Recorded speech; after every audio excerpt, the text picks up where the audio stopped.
السلام علیکم ورحمۃ اللہ وبرکاتہ۔ رب اشرح لی صدری ویسر لی امری واحلل عقدۃ من لسانی یفقہوا قولی۔ ربنا زدنا علما، اللہم فقہنا فی الدین، اللہم ارنا الحق حقا وارزقنا اتباعہ وارنا الباطل باطلا وارزقنا اجتنابہ۔ سورۃ الانعام آیت نمبر 87 تک ہم پڑھ چکے، ریکیپ کر لیتے ہیں۔ اعوذ باللہ من الشیطان الرجیم، بسم اللہ الرحمن الرحیم۔ وَتِلْكَ حُجَّتُنَا آتَيْنَاهَا إِبْرَاهِيمَ عَلَى قَوْمِهِ نَرْفَعُ دَرَجَاتٍ مَّن نَّشَاءُ إِنَّ رَبَّكَ حَكِيمٌ عَلِيمٌ۔ یہی وہ ہماری دلیل تھی جو ہم نے ابراہیم علیہ السلام کو اس کی قوم کے خلاف دی تھی، ہم جس کے چاہیں درجات بلند کر دیتے ہیں۔ بلا شبہ آپ کا رب بڑا دانا اور سب کچھ جاننے والا ہے۔ اور ہم نے ابراہیم علیہ السلام کو اسحاق اور یعقوب عطا کیے، ہر ایک کو ہم نے سیدھی راہ دکھائی، اور نوح علیہ السلام کو اس سے بیشتر ہدایت دے چکے تھے۔ اور اس ابراہیم علیہ السلام کی اولاد میں سے ہم نے داؤد، سلیمان، ایوب، یوسف، موسیٰ اور ہارون علیہ السلام کو ہدایت دی تھی، اور ہم نیکوکاروں کو ایسے ہی جزا دیتے ہیں۔ اور زکریا، یحییٰ، عیسیٰ اور الیاس علیہ السلام کو بھی یہ سب لوگ صالح تھے، اور اسماعیل، الیسع، یونس اور لوط علیہ السلام کو بھی ان میں سے ہر ایک کو ہم نے اقوام عالم پر فضیلت دی تھی، اور ان کے آباء و اجداد اور ان کی اولاد اور ان کے بھائیوں سے بھی بعض کو ہم نے منتخب کر لیا تھا اور سیدھی راہ کی طرف رہنمائی کی تھی۔ آیت نمبر 88، ذالک ھدی اللہ یہدی بہ من یشاء من عبادہ ولو اشرکوا لحبط عنہم ما کانوا یعملون۔ یہ ہے اللہ کی ہدایت اپنے بندوں میں سے جسے وہ چاہتا ہے اس ہدایت پر چلاتا ہے، اور اگر وہ لوگ مذکورہ انبیاء یعنی یہ جو پچھلے 18 انبیاء ہیں بھی شرک کرتے تو ان کا سب کیا کرایا برباد ہو جاتا۔ اب یہاں پر اللہ تعالیٰ نے 18 انبیاء کے نام لیے ہیں، اور ان 18 انبیاء کے لیے یہ کہا کہ وہ نیک تھے، صالحین میں سے تھے، اور اللہ تعالیٰ نے انہیں اپنے اپنے وقت میں فضیلت عطا فرمائی، نبوت عطا فرمائی، کتاب کا علم عطا فرمایا اور لوگوں میں معزز بنایا، اور ان سب نے اپنا اپنا حق بڑے اچھے سے ادا کیا، اور اپنی قوموں کو جو ہے وہ دین کی طرف بلایا، توحید کی طرف بلایا۔ اور پھر اللہ تعالیٰ نے آخر میں یہ کہہ دیا کہ اگر یہ لوگ بھی، یہ سارے نیک لوگ بھی شرک کرتے تو ان کے سارے اچھے اعمال ضائع ہو جاتے۔ اس سے کیا پتہ چلتا ہے کہ ہمیں اپنی زندگیوں میں شرک کی ملاوٹ سے ہر حال میں بچنا ہے، اپنے آپ کو شرک کی گندگی سے، غلاظت سے بچانا ہے، تاکہ ہمارے اعمال ضائع نہ ہو، کیونکہ ہمارے پاس تو ان انبیاء جیسے اعمال ہیں بھی نہیں، اور جو بھی ہم عمل کرتے ہیں ان کو ہمیں جو ہے وہ شرک کی غلاظت سے گندا نہیں کرنا ہے، اور اللہ تعالیٰ ہمیں راسخ بنائے تاکہ ہم دین پر صحیح طریقے سے چل سکیں۔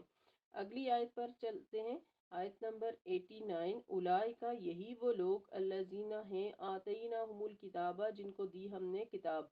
والحکمہ والنبوۃ، اور انہیں ہم نے حکمت یعنی قوت فیصلہ اور نبوت بھی عطا کی۔ فَإِن يَكْفُرُوا بِهَا هَؤُلَاءِ فَقَدْ وَكَّلْنَا بِهَا قَوْمًا لَيْسُوا بِهَا بِكَافِرِينَ۔ اگر یہ کافر ان باتوں کا انکار کرتے ہیں تو پرواہ نہیں، ہم نے کچھ اور لوگوں کے سپرد یہ خدمت کر دی ہے جو ان باتوں کے منکر نہیں ہیں۔ انبیاء کو اللہ تعالیٰ نے 3 چیزیں عطا کی ہیں۔ مذکورہ انبیاء علیہ السلام جو ہیں ان کا ذکر کر کے بتایا جا رہا ہے کہ ان کو کیا کیا عطا کیا گیا۔ ایک تو کتاب یعنی منزل من اللہ، ہدایت نامہ، یعنی اللہ تعالیٰ کی طرف سے ان کو کتاب کی صورت میں ہدایت دی جاتی ہے کہ آپ نے کیا کیا کرنا ہے اور کیا نہیں کرنے دینا لوگوں کو۔ دوسرا حکم جس سے مراد اللہ کی کتاب کا صحیح فہم، ان پر عمل کرنے کا طریقہ اور اس کی ہدایت کو عملی زندگی پر منطبق کرنے کی صورتیں، اور مختلف نزاعات اور مقدمات میں صحیح قوت فیصلہ کی استعداد، اور تیسری چیز نبوت جس سے مراد اس ہدایت الہی کے مطابق لوگوں کو رہنمائی کی ہے۔ اگر یہ لوگ ایمان نہ لاتے تو نہ لائیں، اللہ فرماتے ان کی جگہ اللہ تعالیٰ اپنے ایسے بندے پیدا کر دیے، اللہ نے اپنے ایسے بندے پیدا کر دیے ہیں جو ہماری نعمتوں کے قدردان ہیں، حق کو تسلیم کرتے ہیں اور کسی ہدایت کی بات سے منہ نہیں موڑتے۔ ایسے ہی لوگ انبیاء علیہ السلام کے حقیقی متبعین اور ان کے جانشین ہوتے ہیں، جیسے رسول اللہ صلی اللہ علیہ وسلم کے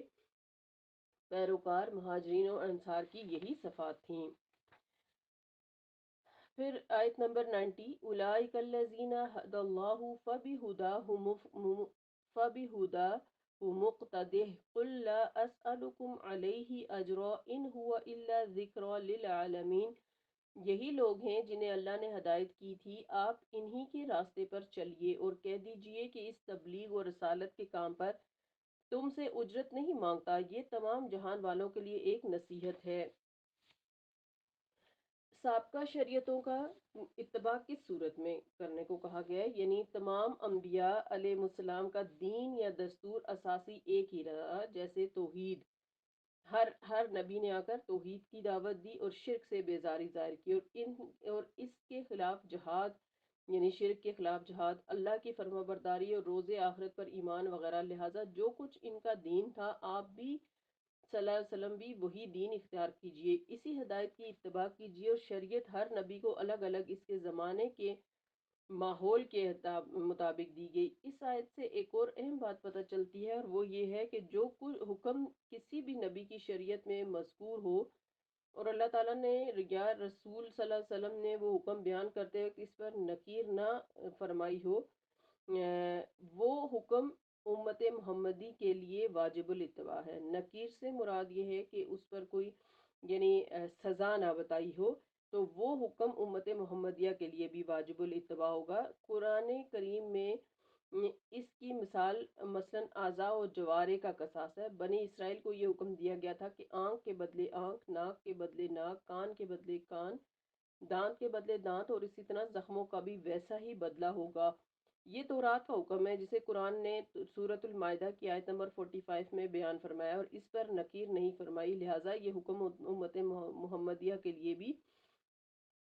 قابل اتباع ہے، یعنی امت محمدی بھی اسی پر عمل کرے گی۔ اور رسول اللہ صلی اللہ علیہ وسلم نے اسی حکم کے مطابق دانت کے مقدمات کا فیصلہ فرمایا۔ اسی طرح تورات میں شادی شدہ زانی اور زانیہ کو سنسار کرنے کا حکم تھا۔ آپ صلی اللہ علیہ وسلم کے پاس ایک ایسے ہی شادی شدہ یہودی اور یہودن کا مقدمہ لایا گیا،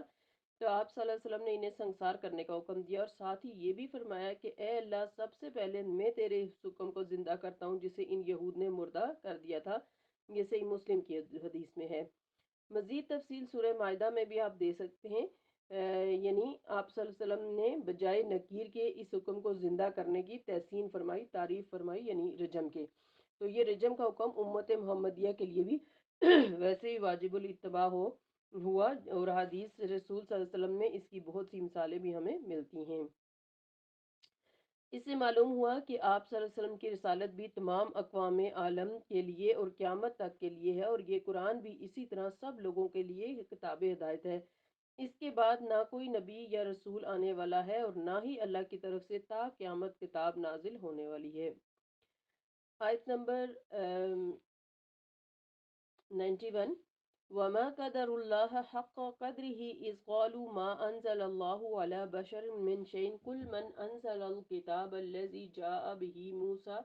نورا وهدى للناس تجعلونه كراتيس تبدونها وتخفون كثيرا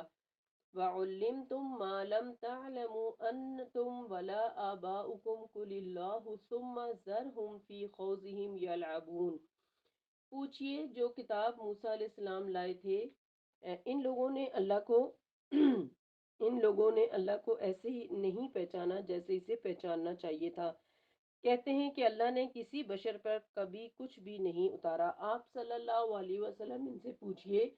جو کتاب موسیٰ علیہ السلام لائے تھے اسے کس نے اتارا تھا؟ وہ کتاب جو لوگوں کے لیے نور اور ہدایت تھی، تم نے اسے ورق بنا کر رکھا،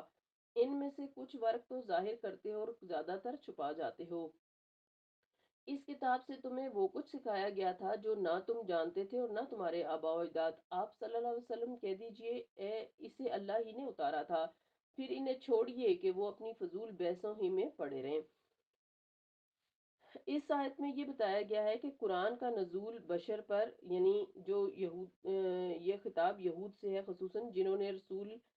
صلی اللہ علیہ وسلم کی دشمنی، بغض اور عناد کی بنا پر ایک ایسی حقیقت کا انکار کر دیا جو ان کے اپنے ہاں بھی موجود تھی۔ وہ کہتے تھے کہ اللہ نے کسی بشر پر کوئی کتاب نازل نہیں کی۔ اس اعتراض کے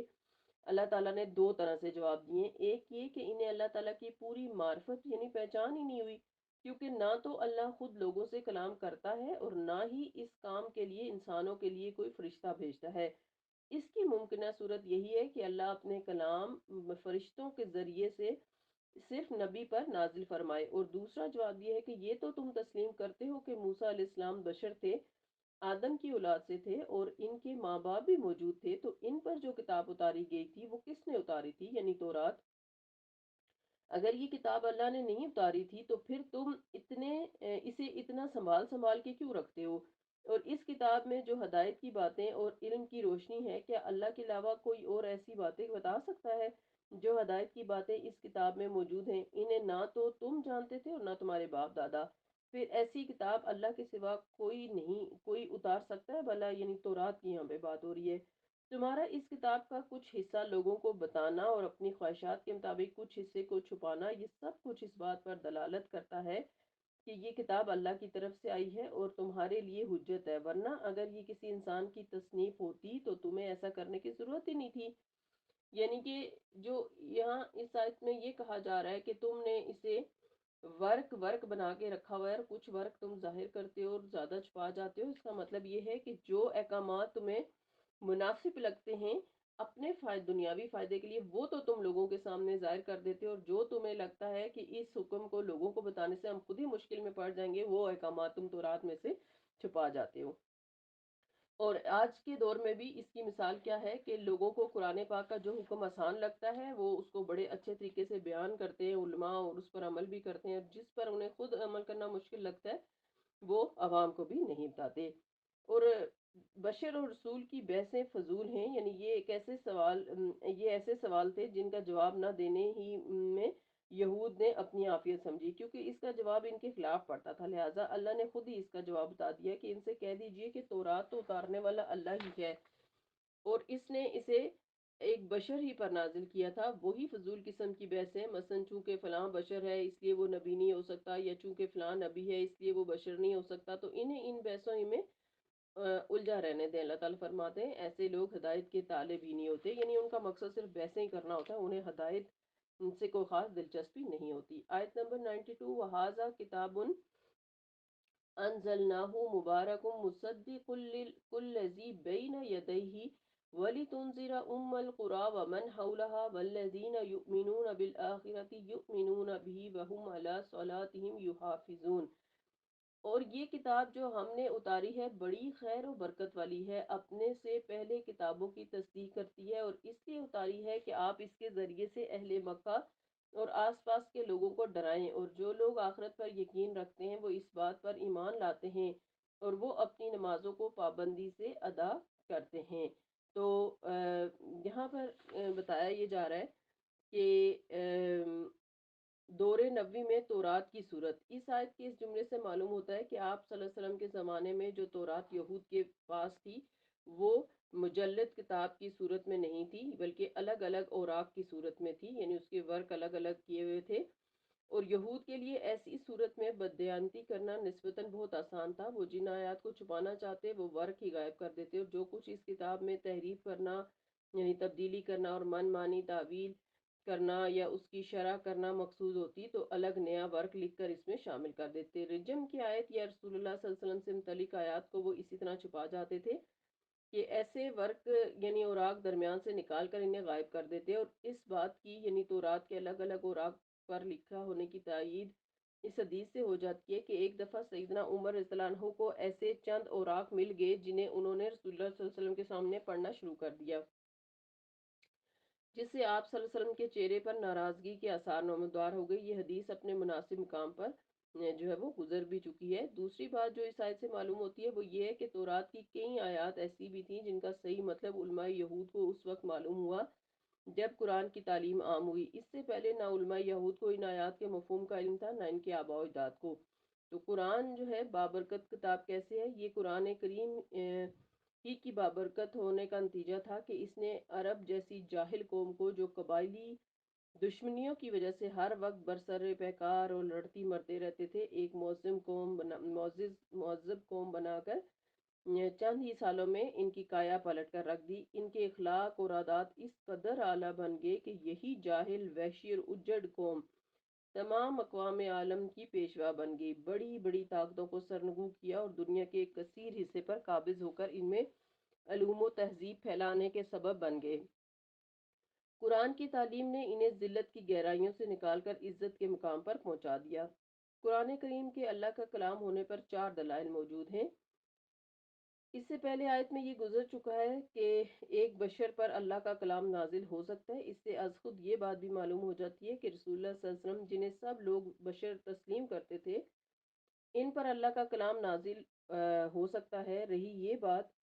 کہ یہ کتاب قرآن فی الواقع اللہ کا کلام ہے، تو اس میں 4 دلائل پیش کیے گئے۔ نمبر 1، یہ کتاب اتنی خیر و برکت والی ہے کہ تمہاری زندگی کے ہر پہلو اور ہر شعبے کے لیے تمہیں ہدایت فراہم کرتی ہے، جو ٹھوس اور صحیح عقائد، عمدہ اخلاق اور پاکیزہ زندگی بسر کرنے کی تعلیم دیتی ہے، اور اس میں انسانیت کی فلاح اور بہبود کے لیے بہترین اصول بھی پیش کیے گئے ہیں۔ دوسرا، اس کے منزل من اللہ ہونے کی دوسری دلیل، یعنی یہ کتاب اللہ کی طرف سے ہے، اس کی دوسری دلیل یہ ہے کہ اس کی بنیادی تعلیمات وہی ہیں جو سابقہ آسمانی کتابوں کی تھی، کوئی نئی بات پیش نہیں کرتی، بلکہ انہی چیزوں کی تصدیق اور تائید کرتی ہے جو پہلی کتابوں میں موجود تھیں۔ اس کتاب کا مقصد غفلت میں پڑے ہوئے لوگوں کو خواب غفلت سے جھنجھوڑنا اور انہیں ان کے برے انجام سے ڈرانا ہے۔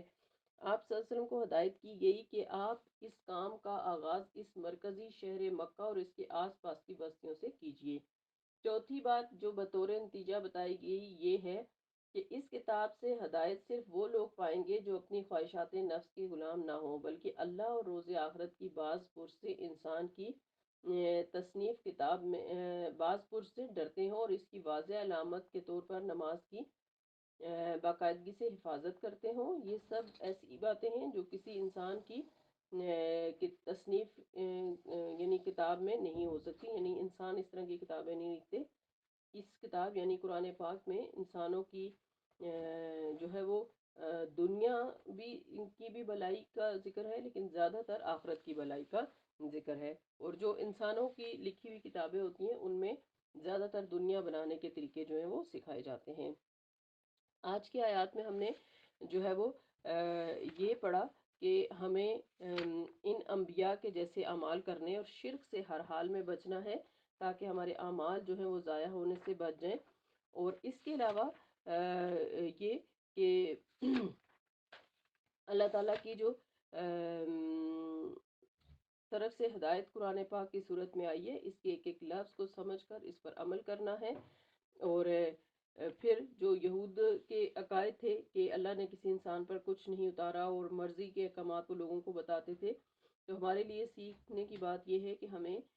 قرآن کے ہر حکم پر عمل کرنا ہے، اپنی مرضی کے احکامات لے کر، اور جو ہمیں مشکل لگے ان کو چھوڑنا نہیں ہے، بلکہ ہم نے اسلام کے اندر پورا کا پورا داخل ہونا ہے۔ اور پھر اللہ تعالیٰ کی قدر کرنی ہے، کیونکہ یہود کے لیے یہاں یہ کہا جا رہا ہے کہ وما قدر اللہ حق کا قدری، کہ انہوں نے اللہ کی قدر کو پہچانا ہی نہیں، اللہ کی معرفت ہی نہیں انہیں جیسے کہ ہونی چاہیے۔ تو ہم اللہ کی پہچان اس قرآن پاک کو سمجھ کر پڑھ کر اللہ کی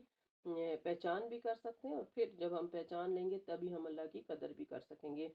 اور پھر اس کے بعد یہ ہے کہ ہمیں اس کتاب کو خیر و برکت والی کتاب سمجھنا ہے، کیونکہ یہ کتاب